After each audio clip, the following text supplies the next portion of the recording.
a brilliant woman known for incredible tenacity and grit. Let's welcome the Second Lady of the United States and our presidential candidate. Put your hands together for Kamala Harris. It's a pleasure meeting you. Sure.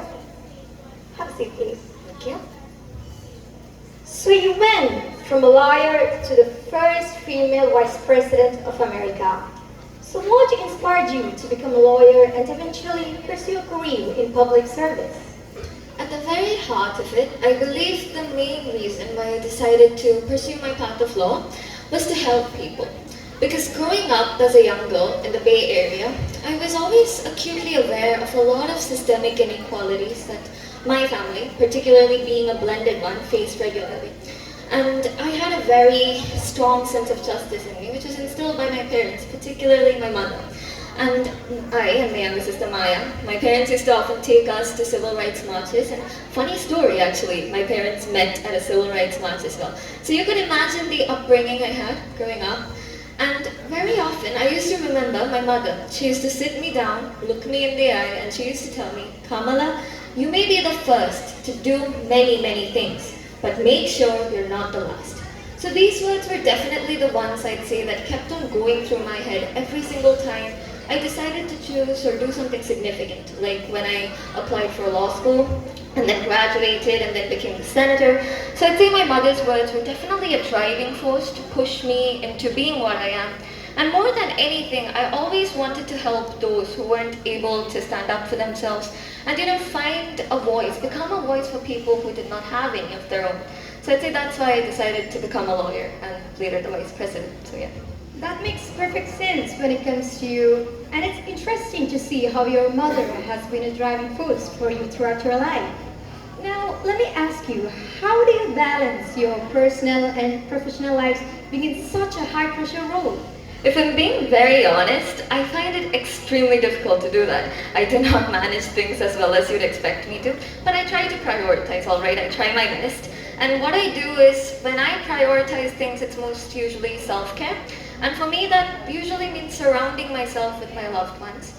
I grew up in a very loving household. It was mostly my mother, I, and my younger sister Maya. Now, the thing about my mother is she was a fiercely independent woman, very busy. However busy her day was, she always tried to make some time for us at the end of the day. We used to gather around the dining table, we used to have a chat, talk about how our days went, maybe occasionally share some gossip. So that is something I strive to create with my loved ones as well, Doug and the kids and everyone. No matter how difficult our day might go, we always try our best to bond over the dining table, share stories. So for me, those little moments that I spend with my family and my loved ones, those are the ones that give me the most energy, and they help me put in, I'd say, my 100% into whatever I'm doing the next day, irrespective of what. I couldn't agree more. Regardless of who we are, just like you said, at the end of the day, our homes are family. Now, moving on, as we mentioned earlier, you started off as a lawyer. So how do you think your experience as Attorney General of California prepared you for your role as Vice President?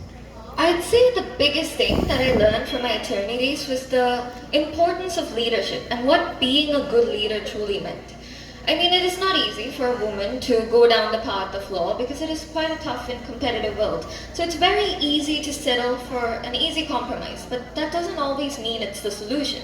Like I said, I set out wanting to help people. So even when you're surrounded by people who tell you, oh, this is not the way to do things, you're wrong, at times you really need to fight for the more tougher battles in life, both inside and outside the courtroom, I believe. Other than that, something that is important is asserting yourself and staying true to your beliefs, no matter what you are. Because in the end, if you find yourself losing who you are and your ideals in the process, you never really accomplish what you set out to do. So I'd say the greatest things that I learned from my days of being the Attorney General of California is to learn how to assert myself and to make sure that I make my points clear and that I am able to lead a team and make decisions and get that done. I see. Oh, and I remember watching you during the cabinet hearings and all the things you said about asserting yourself when it's necessary. It truly is important. Now, lastly, I would like to ask, what advice would you like to give to young women who aspire leadership roles? My biggest thing is to believe in yourself no matter what, which might sound cliche, but it's the truth. So yeah, that's all I have to say. Thank you so much for being here. Ladies and gentlemen, once again, put your hands together for Kamala Harris.